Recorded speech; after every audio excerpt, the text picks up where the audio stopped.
యెరుబ్బయలు ఒక పని చేస్తున్నాడు. దేవుని యొక్క మందిరం కట్టడం. ఆ మందిరం కట్టే ఒక క్రమంలో అతనికి ఒక పర్వతమంత శ్రమ అడ్డం వచ్చింది.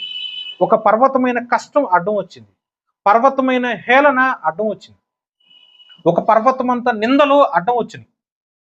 పర్వతమంత అవమానము అడ్డం వచ్చింది.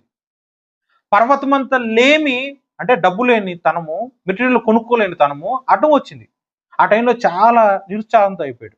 అప్పుడు దేవుడి యొక్క వాక్కు ప్రత్యక్షమైంది.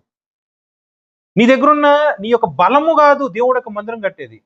నీకున్న జ్ఞానము కాదు దేవుడి యొక్క మందిరం కట్టేది. నీ శక్తి కాదు దేవుడి యొక్క మందిరం కట్టేది. దేవుడి యొక్క ఆత్మ వచ్చి దేవుడి యొక్క సముఖమునందు దేవుడి యొక్క సన్నిధి దేవుడే నిర్మిస్తాడు ఈ యొక్క భూలోకమునందు. నీకు అడ్డంగా ఉన్న ఏ ఒక్క పర్వతం లాంటి సమస్య అయినా సరే నువ్వు ఆజ్ఞాపించు.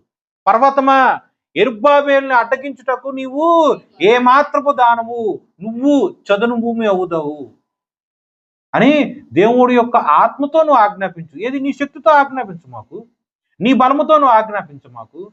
దేవుడి యొక్క ఆత్మతో నువ్వు ఆజ్ఞాపించు, నువ్వు స్వతంత్రించుకుంటావు.